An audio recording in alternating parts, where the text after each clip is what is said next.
Cuando hablaban del tema zonificación, me gustaría que por ahí ampliaran un poquito cómo fueron los criterios a la hora de los cambios de zonificaciones y en este sentido también cuál fue el grado de repercusión que pudo haber tenido con aquellos propietarios que originalmente compraron en un sector que había sido previsto para determinado uso y que después se vieron de alguna forma con esta modificación. La otra pregunta tiene que ver con esta cuestión del uso restrictivo que planteaban a la hora de que se construyera como vivienda única. ¿De qué forma se controla que realmente esto responda a los intereses concretos de cada uno de los propietarios de los lotes? Y la última tiene que ver, cuando ustedes hablan de normativa, vinculado a este tipo de aplicación de mejoras en cuanto a las características constructivas, si esto es de aplicación y que hoy por hoy Río Ceballos en su código de edificación ha incluido este tipo de propuestas. Básicamente, dentro de lo que se incorpora como urbano, como áreas urbanas, han sido zonificadas en base a lo que ya estaba loteado, ¿sí? Algunos de esos sectores todavía no tienen, o sea, ustedes han visto la foto aérea la anterior, es que no tiene casi apertura de calle y tiene una ocupación muy baja. Es decir, que en esa primera zonificación se ha trabajado sobre el parcelario existente y las restricciones tienen que ver, por ejemplo, en la zona blanca, ¿sí?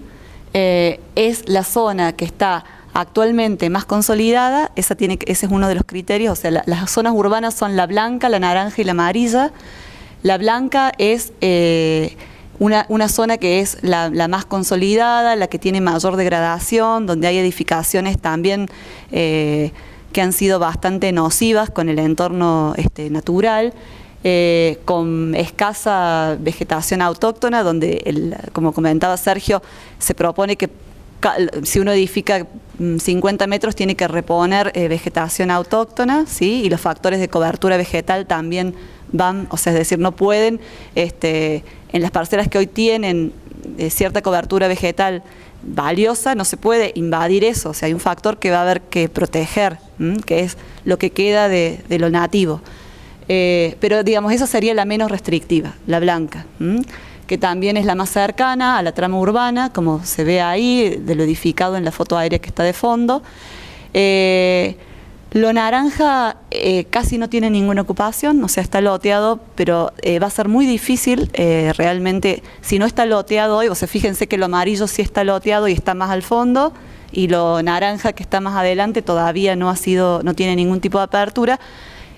Básicamente tiene pendientes impresionantes, por eso ahí es donde nosotros decimos, bueno, sí se puede edificar, pero la idea es poner, digamos, restricciones de manera que se aliente del desarrollo de otras zonas y se desaliente el desarrollo de esto. O sea, no es decir no, es decir cómo, y en ese cómo, bueno, hay loteos que estarán pisando adentro y afuera de la reserva, o sea, hay varios de esos, y bueno, en ese sentido, ese ha sido el criterio de lo urbano. O sea, quiero decir que lo urbano es bastante...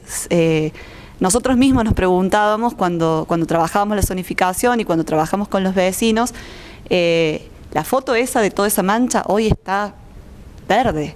O sea, es durísimo pensar que todo eso se va a urbanizar.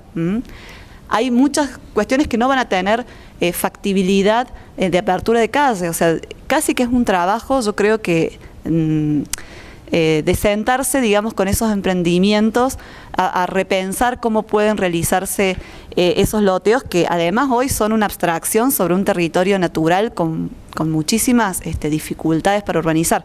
También es por algo que no se ha urbanizado hacia esa zona, ¿sí? Por eso vemos que es una zona baja, la zona amarilla, que es la zona que queda, ese recorte de la zona amarilla irregular, es el cauce del arroyo.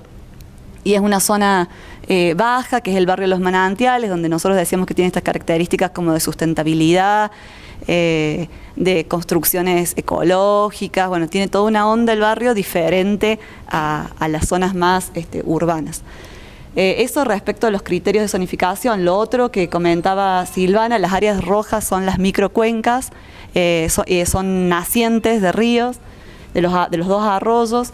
La zona que tiene verde más clara es la zona, claro, que tiene uso rural, que si levantamos la foto aérea vamos a ver que es una zona que está bastante deforestada por el uso rural. Y la otra zona de conservación es ese gran loteo que tiene también características de rurales, que está paisado. No había usos de suelo previstos, es decir, que los usos son nuevos, no había...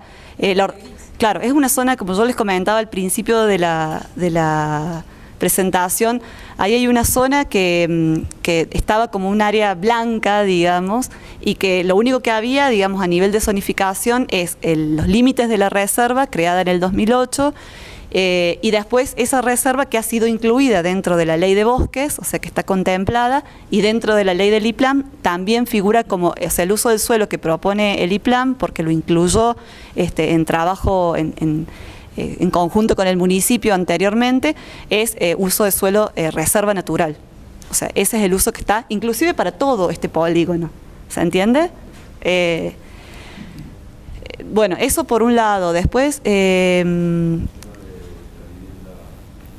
Bueno, el tema de la vivienda, en el caso de que yo decía vivienda única, bueno, eso es lo que nos asesoraba el abogado y nos decía, bueno, lo que ustedes, para que no sea restrictiva, lo que no se puede impedir es que se permita edificar una superficie mínima. O sea, ustedes tienen que garantizar una superficie mínima edificable de acuerdo a lo que dicte ¿cuál es la unidad mínima funcional? Nos preguntaba él en su ordenanza de usos de suelo.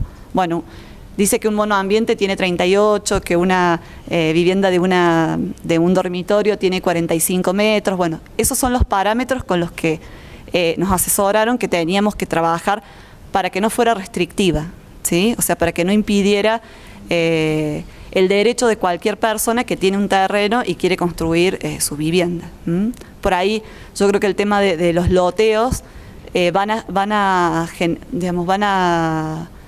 resultar otra instancia, creo yo, de negociación, porque cuando uno superpone esos loteos del año 40 es realmente imposible. Y también es imposible pensar que si eso se urbaniza, ¿qué pasa abajo? O sea, el efecto va a ser terrible en el arrastre de la tierra, en la erosión del suelo, en la inundación, en que si edificamos el suelo no va a seguir funcionando con su nivel de absorción que debería funcionar. Lo que está haciendo, por ejemplo, Carlos Paz es expropiando, ¿sí?, a los privados, en un proceso también que se ha incorporado con esta tasa ambiental, o sea, ellos le llaman la tasa verde en Carlos Paz, y lo que ellos están haciendo para proteger la famosa montaña mágica es ir comprando los terrenos para proteger esa visual y esa postal que para ellos es parte de su identidad y que ambiental, pero digo, del otro lado, si ustedes ven el perfil de esa montaña, del otro lado, que es el country Tierras Altas, la montaña está dividida en dos, o sea, justo este es el ejido de Carlos Paz y el otro. Y bueno, ahí hay un proceso de expropiación que está contemplado dentro de la misma tasa. Yo creo que eso es una línea que hay que comenzar a pensarla. O sea, me parece que digamos que mientras el sistema sea y yo creo que va a haber gente que va a defender sus derechos de propiedad privada, hay presupuestos digamos, expropiaciones que debieron realizarse también en la reserva del Parque de la Quebrada y nunca se hicieron. Yo creo que el tema legal es el tema. O sea, creo que técnicamente uno puede resolver el FOS, el FOT, el factor de cobertura, imaginar si se tiene que ocupar, cómo se tiene que ocupar, pero cuando entramos desde el punto de vista de la propiedad privada, esa es como la fisura que todavía tenemos. O sea, lo acepto porque creo que que falta también estudio legal. Hay muchos abogados que también están estudiando desde diferentes posturas, están los que defienden, o sea, después es un tema de interpretación de la ley, ¿no? O sea, que hay quienes interpretan desde el derecho público y hay quienes interpretan desde el derecho privado. Yo creo que esa es la gran discusión que se viene, o sea, por más que está en una ley, pero después está el derecho adquirido. La verdad es que es un tema legal que para nosotros ha sido clave, pero aún no está resuelto, o sea, la verdad es esa. La ley nacional lo que dice que es en zona roja no se puede hacer cambio de uso de suelo.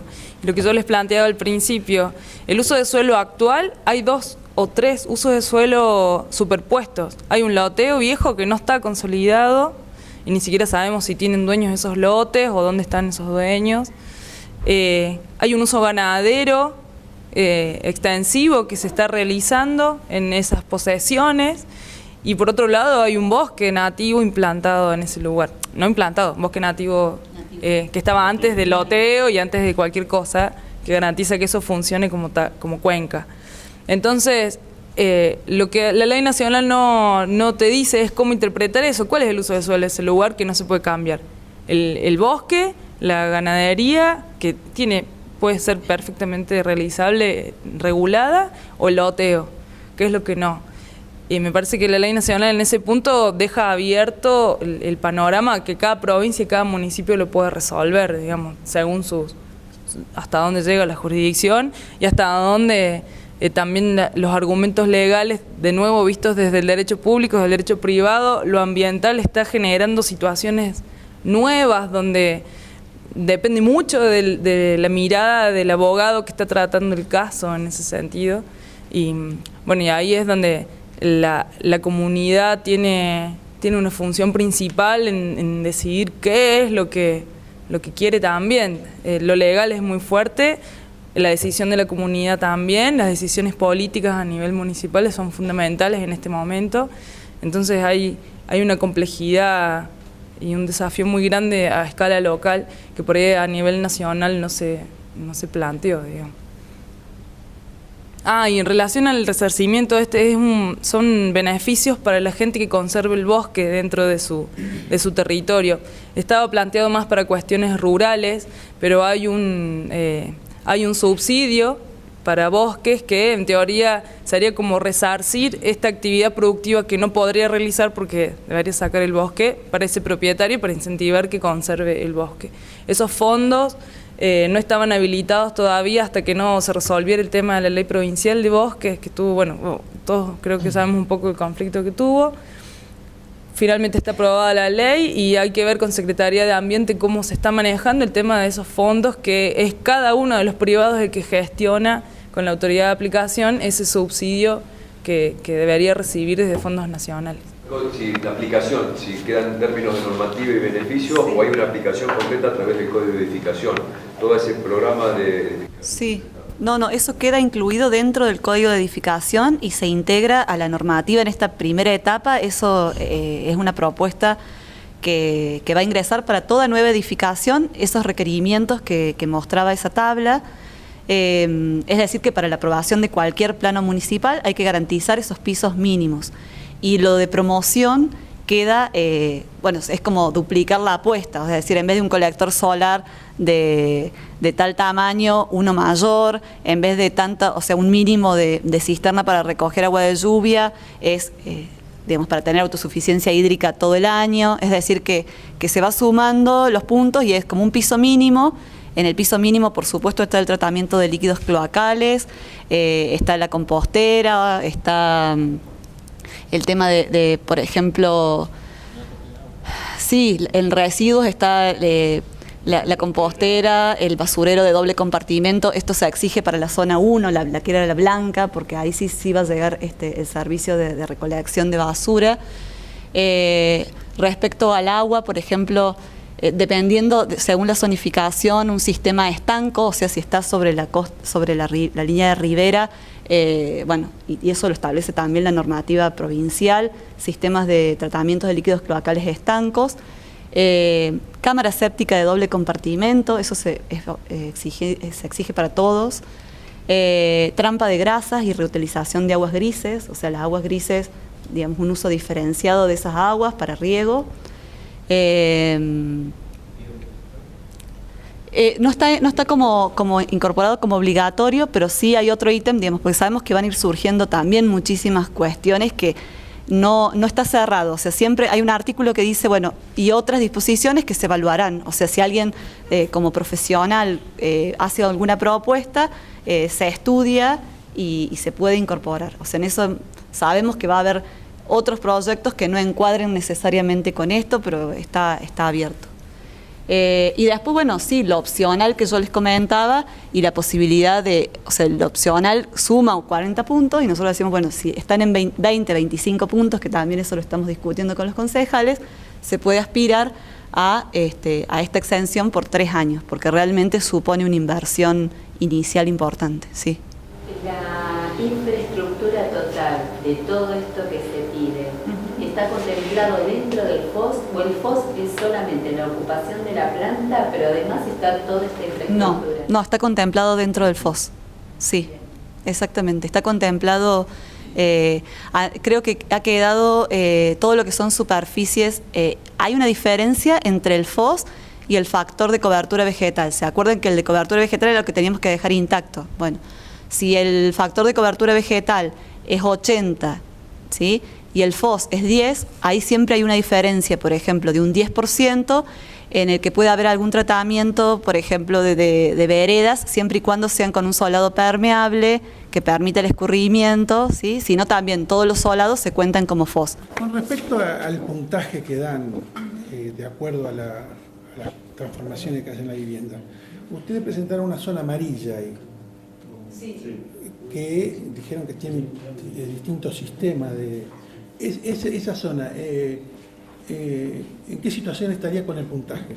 Todos estos requerimientos, al ser para nuevas edificaciones, digamos, lo hemos acotado a nuevas edificaciones. Solamente lo que se exige para las viejas edificaciones es el tratamiento de... Las nuevas son... Sí, es para toda nueva edificación. Lo que sí queda abierto para las viejas edificaciones es hacer un relevamiento de los pozos absorbentes que se encuentren y sí, lo que pedimos es una adecuación a un nuevo sistema que no sea contaminante del suelo. ¿Pero esa zona amarilla está adecuada ya?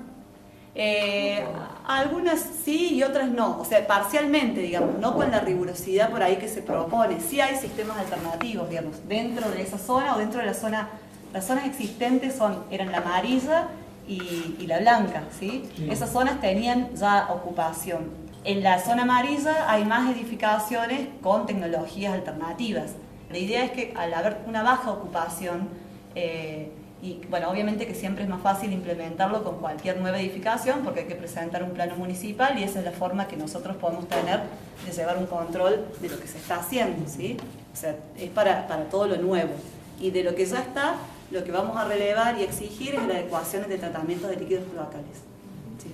Y en la zona blanca también hay edificaciones que podrían estar cumpliendo con estas condiciones.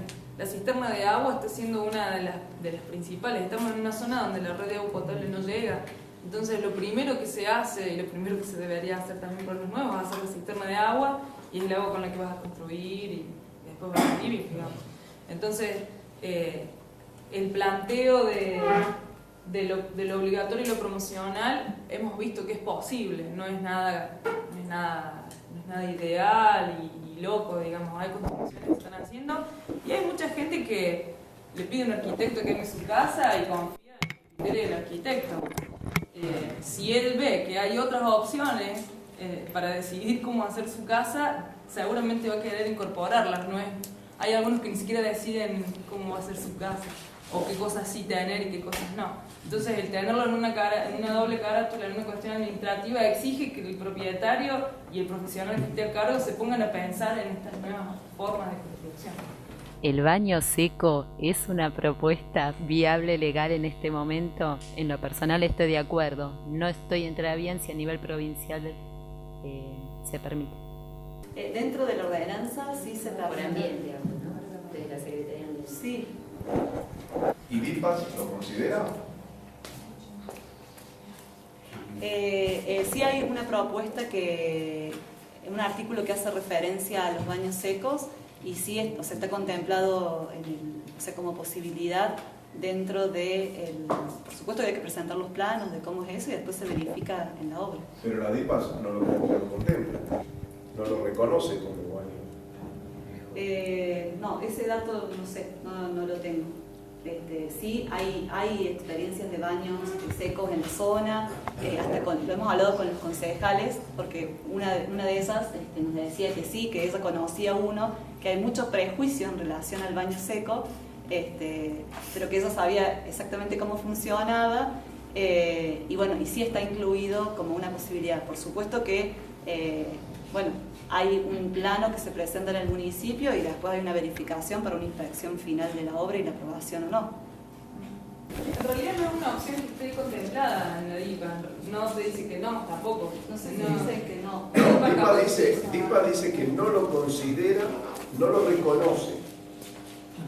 No lo reconoce. No lo acepta DIPA, o sea, no lo tiene incluido al baño seco. Habría que revisar la regulación. Sí, habría que ver. Tuvimos serios inconvenientes en un municipio justamente por este tema. DIPA dice técnicamente que ellos no lo reconocen. Bien, ya vamos A ver. Sí, quería preguntarles acerca de cómo fue, cómo se verificaron los procesos participativos en toda esta propuesta, así como parte también de la estrategia, en tal caso cómo la llevaron adelante. La otra pregunta tiene que ver con esa comisión que ustedes hablan que hace a veces de revisora de algunos aspectos que hacen a la normativa. Y la tercera, el papel o el rol que cumplieron en su momento y que cumplen ahora en las escuelas o eventualmente en la educación. Respecto a los procesos participativos,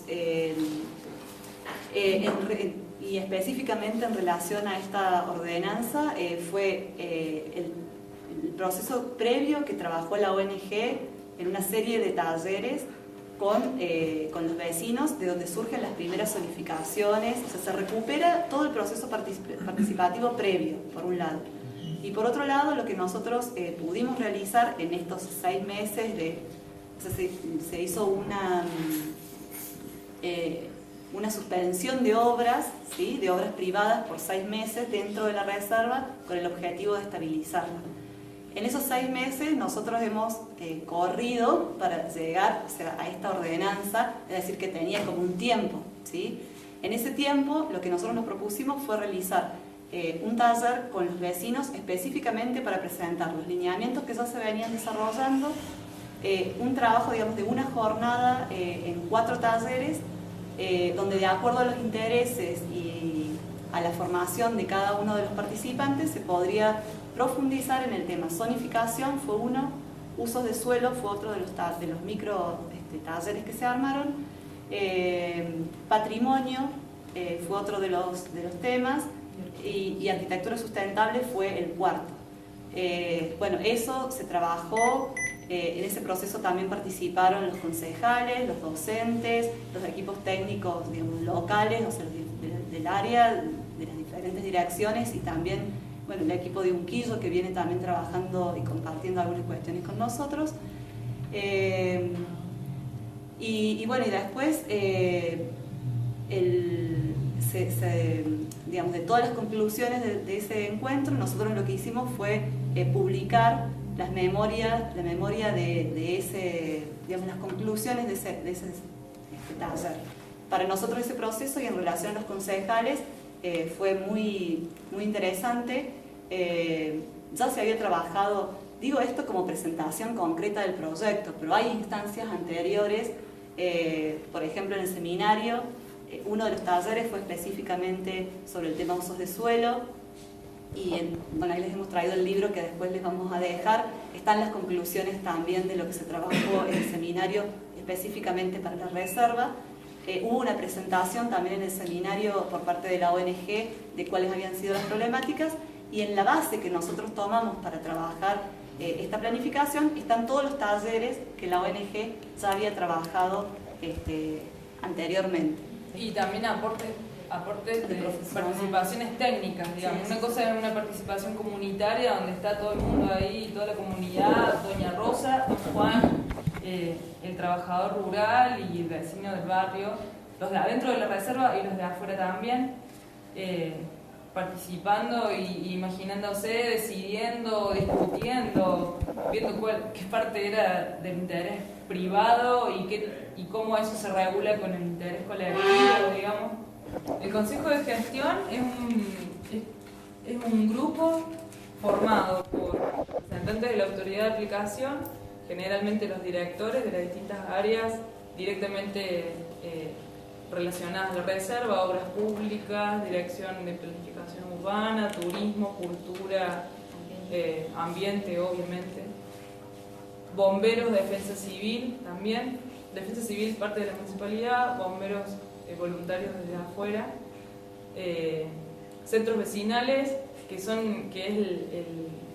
el órgano reconocido por la municipalidad como representante del barrio, digamos. Entonces los centros vecinales también participando del Consejo de Gestión, y organizaciones civiles vinculadas a la temática del ordenamiento del territorio en general. Y la función del Consejo de Gestión es tomar decisiones de gestión, justamente, generales de la reserva. La autoridad de aplicación implementa y ejecuta la ordenanza y toda la regulación en relación a la reserva. El comité de gestión discute esas cosas. Y nos parecía muy interesante plantear una forma que no deje a la comunidad por un lado discutiendo sobre la reserva y la autoridad de aplicación por el otro, que es como generalmente se plantea con el comité asesor. Solamente la comunidad discute por su lado, buscar sus asesorías, etc., y recomienda o asesora a la autoridad de aplicación algunas cosas, sino que de empezar a proponer sistemas de participación con mayor responsabilidad en la comunidad, para hacer más legítima la participación también, si no es como decir, bueno, vamos a hacer otro tallercito para ver qué digo y después hacen otra cosa, digamos. Lo primero, dentro de lo que es la ordenanza, que la ordenanza es extensa, tiene su articulado que supera tranquilamente los 450 artículos, y muchos de los artículos mismos después tienen el proceso de reglamentación. La idea es tender hacia el plan de manejo. En el plan de manejo uno ya puede apostar por los programas y de los plazos de ejecución de tales programas. O sea, algunas cuestiones que serán más de carácter anual, a cuestiones que tienen que haber logrado al paso de por lo menos 3, 4, 5 años. Entonces, partiendo de la herramienta legal que brinda la ordenanza, en este modo, o sea, con su aprobación se brindaría el paso siguiente en estos ejercicios de organizar un poco un estatuto de administración del comité de consejo de gestión junto con las cuestiones presupuestarias y llevar adelante la ordenanza. Los pasos siguientes serán trabajar ya hacia el plan de manejo. Entonces tienen una serie de desafíos que son interesantes, porque más que nada forma parte de hacer un ejercicio ciudadano, en donde realmente uno se puede encontrar y trabajar la cuestión participativa en una toma de decisiones. Entonces, esas son como la riqueza que tiene este Consejo de Gestión. La ordenanza tiene algunas cuestiones muy detalladas, cosas que ya pudieran ser operativas y poder empezar a actuar en el territorio directamente, y otras cosas plantean plazos y recomendaciones o intenciones de hacia dónde ir. Y por ejemplo, las escuelas tienen un lugar protagonista, y los docentes en la elaboración de la parte educativa, del programa educativo de la reserva. Por ejemplo, y hoy son las escuelas las que tienen mayor participación en la reserva, las que tienen mucho uso en la reserva, yendo hasta este lugar a la Pisadita, que es el lugar conocido por todos. La educación dentro de las áreas protegidas tiene un carácter específico de la metodología, es como hay un cuerpo de ideas, hay una forma de establecer las currículas, hay una forma de que la experiencia de visitar, mejor dicho, el ejercicio de visitar en área protegida se vuelve una experiencia, y a partir de esta experiencia se vuelve un aprendizaje. No es una cuestión que solamente queda en una currícula, sino en de qué manera, a ver, qué estoy esperando que el alumno reciba al hacer la visita, y justamente esto se traduzca en una experiencia. Entonces desde ese enfoque, bueno, es trabajar mucho con escuelas, porque la verdad que por lo menos en la provincia de Córdoba el ejercicio de interpretación ambiental, de la educación ambiental principalmente, y está poco desarrollado. Entonces acá hay una oportunidad local de empezar a desarrollarlo y que de pronto las instituciones educativas de Río Ceballos vayan haciendo un poco la punta de lanza en esta idea de generar contenidos específicos para áreas protegidas, como sí ocurre en las situaciones de parques nacionales o situaciones, digamos, más áreas protegidas que ya estén más visibles, ¿no? O sea, si uno va a que es el Parque Nacional del Palmar, probablemente las escuelas de Ubajá y de Colón ya tienen un contenido de qué cuestiones vamos a ir a hacer a la reserva. ¿Por qué? Porque el Parque Nacional tiene un área que es educación y esa parte de educación después se baja a las comunidades. Entonces en nuestra escala municipal tenemos esta oportunidad de, con menos procesos hacia arriba, sino que desde el municipio a las escuelas, bueno, empezar a trabajar este desarrollo de contenido. La parte educativa no es solamente la parte de interpretación ambiental de los niños, de los adolescentes o jóvenes que puedan ir a ese lugar, sino también que plantea un eje de formación ciudadana ambiental y por otro lado formación en oficios ambientales sustentables. Hay mucha necesidad primero de conocer las formas de estas cuestiones de arquitectura sustentable y bajarlas de un nivel utópico, ideal y realizable. Primero conocer estas estrategias y segundo, hay mucho por desarrollar todavía, hay muchos problemas que no están resueltos, tanto a escala doméstica como a nivel municipal. Entonces que el programa educativo de un área protegida sirva y sean unos espacios para generar estos desarrollos de nuevas tecnologías y donde el conocimiento científico y académico se cruce y aporte al conocimiento popular y este conocimiento que se va haciendo en la práctica. Un poco el espíritu de la parte educativa de la reserva es ese. Vamos a ver en el plan de manejo cómo queda plasmado y ahí de nuevo el Consejo de Gestión tiene mucha injerencia de poder generar los espacios de construcción y elaboración de estos programas. Digamos que finalmente la autoridad de aplicación redactará e implementará. Ustedes hablan de que no hay cloacas, ¿no es cierto? Que cada propietario tendría que tener su pequeña planta potabilizadora, planta cloacal, ¿no es cierto?, para su tratamiento. ¿Cómo se hace todo eso? Porque después las napas estarían contaminadas, el agua se contaminaría. Nosotros tenemos en nuestro pueblo pozos que están contaminados también acá por el tema de los líquidos cloacales. Esa es la parte que a mí me interesa saber. Hay sistemas de fitodepuración, por ejemplo el que nosotros conocemos, inclusive, fíjate, te voy a dar un ejemplo concreto. En el Parque Nacional del Palmar, es un parque que tiene una alta fricción